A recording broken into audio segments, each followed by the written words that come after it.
areas like the Gaza Strip, and we will arrest the pro-Hamas thugs who vandalize federal property and make really life very, very difficult in this country for a lot of people. America के next president Donald Trump ने recently बोला all hell will break out, यानी तबाही आ जाएगी। Trump ने ऐसा क्यों बोला? क्योंकि वो गाजा में मौजूद आतंकी संगठन हमास से नाराज हैं, जिन्होंने लोगों को गाजा में बंधक बनाया हुआ है। और ये सिर्फ स्टेटमेंट नहीं, हमास और बाकी सिमिलर आउटफिट्स को धमकी है। तो क्या है गाजा में मौजूद बंधकों की कहानी? डोनाल्ड ट्रंप की नाराजगी की असल वजह क्या है और उनकी धमकी के क्या रेपरकशंस होंगे, यही बताएंगे वीडियो में। मेरा नाम है हरीम और आप देख रहे हैं स्विच। डोनाल्ड ट्रंप ने हमास को कड़ा संदेश देते हुए कहा कि अगर एज प्रेसिडेंट ऑफ यूएस उनका टेन्योर शुरू होने तक हमास सभी बंधकों को रिहा नहीं करेगा तो मिडिल ईस्ट में तबाही मच जाएगी। ट्रंप ने स्पष्ट रूप से कहा कि ये चेतावनी सिर्फ हमास के लिए नहीं है, बल्कि हर किसी के लिए है। ये बयान तब आया है जब इजरायली सेना ने गाजा के दक्षिणी रफा रीजन के एक अंडरग्राउंड टनल से एक बंधक की डेड बॉडी बरामद की। एज पर रिपोर्ट्स ये शव 53 साल के यूसुफ ज़ियादना का है। दावा है कि ज़ियादना को 7 अक्टूबर 2023 को हमास ने किडनैप किया था। इतना ही नहीं, खबर ये भी है कि उनका 22 साल का बेटा हमजा, उसे भी बंधक बनाया गया था, लेकिन उसकी भी मौत हो चुकी है। कौन थे यूसुफ ज़ियादना? यूसुफ ज़ियादना जो इजराइल के सदर्न नेगेव डेजर्ट के एक गांव में रहते थे, अपने 3 बच्चों के साथ पिकनिक पर गए थे जब हमास ने उन्हें किडनैप कर लिया था।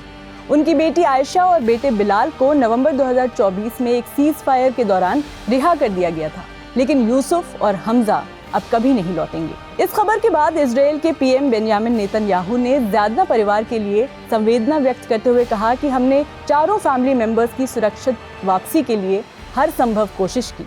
उन्होंने ये भी वादा किया कि इजरायली सेना बाकी बंधकों को वापस लाने के लिए कोई कसर नहीं छोड़ेगी। हमास और इजरायल के बीच बातचीत अब भी कॉम्प्लेक्स दौर से गुजर रही है। हमास ने 34 बंधकों की रिहाई की बात कही थी, लेकिन इजरायल ने इस लिस्ट की पुष्टि नहीं की।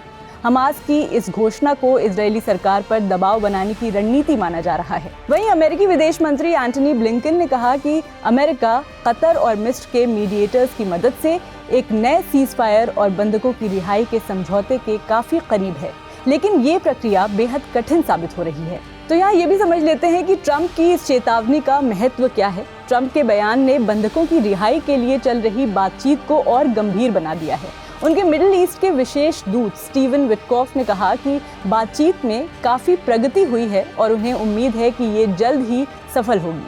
ट्रंप ने कहा है कि हमास को बंधकों को रिहा करना ही होगा, वरना नतीजा बहुत गंभीर होगा। उनकी इस चेतावनी ने पूरे मिडिल ईस्ट में तनाव बढ़ा दिया है। तो डोनाल्ड ट्रंप की धमकी और इजरायली बंधक की डेड बॉडी का मिलना, इसने मिडिल ईस्ट में सिचुएशन को और चिंताजनक बना दिया है। इस बीच गाजा में इजरायली एयर स्ट्राइक में 14 और फिलिस्तीनी मारे गए हैं। हमास के एक अधिकारी ने ट्रंप के बयान पर रिएक्ट करते हुए कहा है कि अमेरिकी राष्ट्रपति को ज्यादा मेजर्ड और डिप्लोमेटिक बयान देने चाहिए।